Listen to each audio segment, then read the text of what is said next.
musician traveling the world for gold. Some daddy's made of plastic and some other things I love. Won't you come along with me? There's no time for rejection. Hold on tight, such a delight. It's Brian's Wrestling Collection. Me.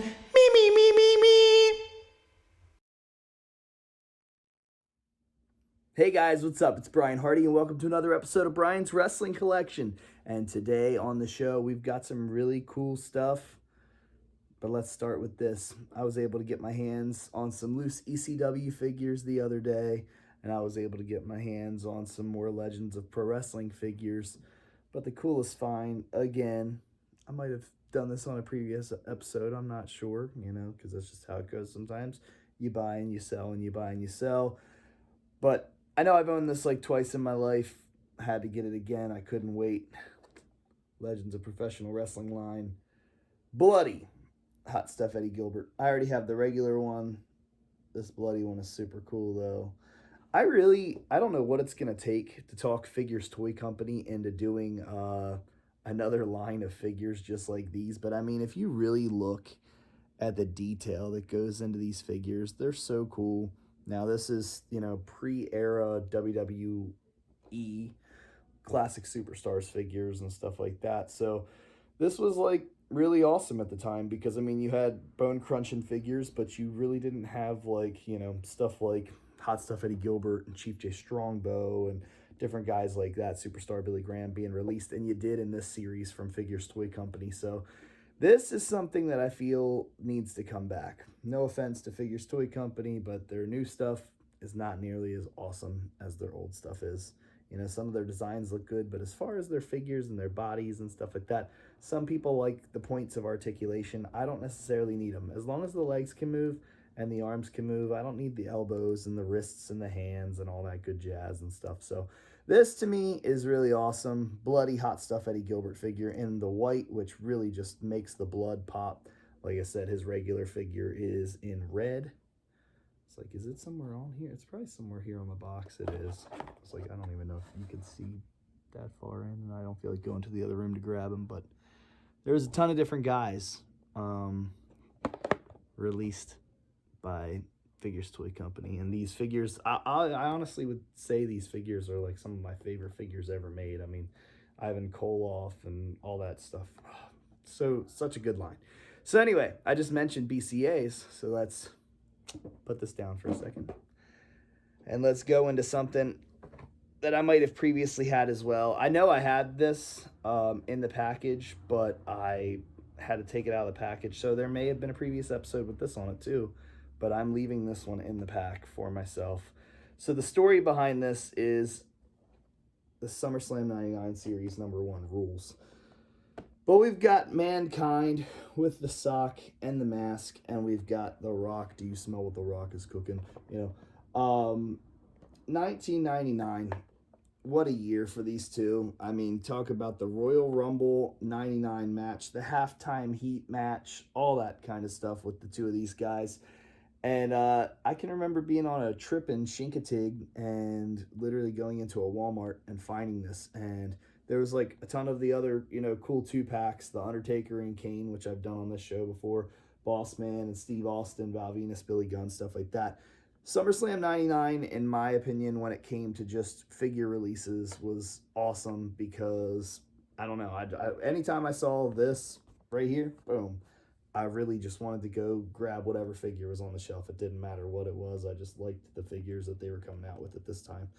So Jack Specific, I thought, did a great job with it. But anyway, this is cool because this was never, a thing before. The Mankind mask on any of his previous figures at the time could never come off. He never came with a Mr. Socko, which I swear up and down that I've tried numerous times to put that sock on that hand, and it just doesn't work because his fingers are all like this. So realistically, if they would have just gave him like a straight hand that you could have just put, the sock right onto, it would have been cool. But I never even tried because I felt like I was going to rip the sock. So I just kind of gave up.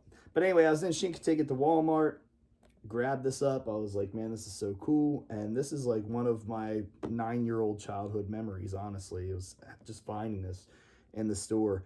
And then I came across it a few years back at a comic book store, and I had to buy it. And I was like, man, this is awesome. I left it sitting on the wall for months and months and months. And then you kind of get that itch to like want to open it up. So I did. I opened it up and fig bath the figures and then just put them in with my BCA collection. And that's pretty much how it was. But I saw this again the other day and I had to snag this up. And I'm like, this one's staying in the package. So I have the two of them out of the package right now over in my toy room over there, but I'm gonna leave this one boxed up. So this is a great find though, and like I said, I already just talked to you about the Too Tough 4 packs here that were SummerSlam Too Tough 4.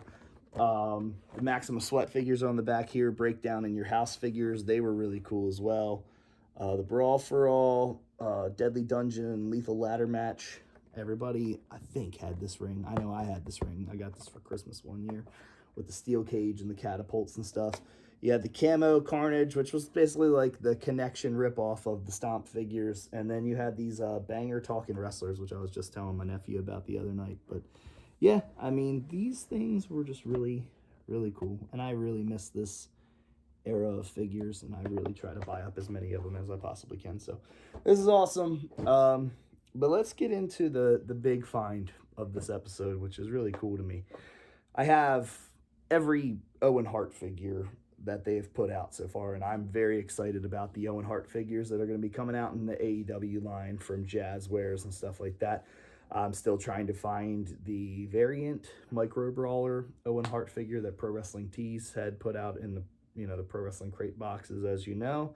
But I've got the King of Hearts figure. There was like many different variations of Owen. Maybe we'll have to go into that sometime. I've got them all in the back room. But there was like many different variations of Owen with his like King of Hearts singlet and stuff like that and all that kind of stuff. But either way, as a kid, I can remember being 8 years old. This figure was released in 1998. I was 8 years old, and I was walking into a Walmart in Glen Burnie, Maryland, right by my house. And my mom at the time had told me that I could buy 2 figures. And I was like looking back and forth. I'm like, I don't know. And then I was like, can I get 3? So then she's like, fine, you can get 3. And I don't even remember what these figures, had. I don't know the price tag on them back, at that time. Maybe $4.99, $5.99, maybe $7.99. I don't remember.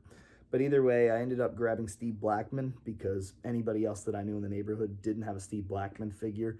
And I grabbed Triple H. And I think like a week prior to that or something, I had got Double J Jeff Jarrett. But this is Series 6, the Black Heart Owen Hart figure. And I have been honestly looking for this figure, which I did get that day. But I had been looking for this figure since the time I was 8 years old because I wanted to get one and open it up out of the package and kind of have it just sitting nicely on the shelf. And then I wanted to have just another one in the pack like this. The only thing I'm against with this is somebody put a little price tag sticker there. I guess whoever previously purchased it, or if it was at a toy store or something, and you could tell somebody tried to get it off, but they couldn't. Cardboard isn't in bad shape, so the packaging is still in pretty good shape. Here's the series I was talking about. So I did have all 6 of those figures, but I originally got Double J. That was the first one that I had, and then that day I went and got Steve Blackman, Triple H, and Owen Hart, and then later on I got the Mark Henry and the Mark Merrill. But yeah, bunch of cool figures on this line too, and I really miss these play sets. I don't know if you remember these play sets, but man, they are a serious throwback. I mean, if you had the table, commentator's table with the 2 Raw chairs and stuff in my neighborhood, you were cool. There was only one of my buddies that could afford the casket set. Not afford it, I guess. Well, I mean, he could afford it because he got like all 3 of them sets at the same time or whatever, the dumpster set and everything. But he was the only kid in the neighborhood that had it, and it was like nobody else could find it. So I guess that's really more the story is that nobody could find it. So everybody could find the commentator's table all the time though. So then you have the ringside collection figures: Sergeant Slaughter, Jim Cornette, Honky Tonk Man. Everybody had that. Jim Ross, War Tony, Vince McMahon, and the referee, which I guess was supposed to be Downtown Bruno. At least that's the rumors over the years. So then you have, Too Tough 2, Harvey Whippleman. Sorry, I call him Downtown Bruno. Everybody else will be like Harvey Whippleman.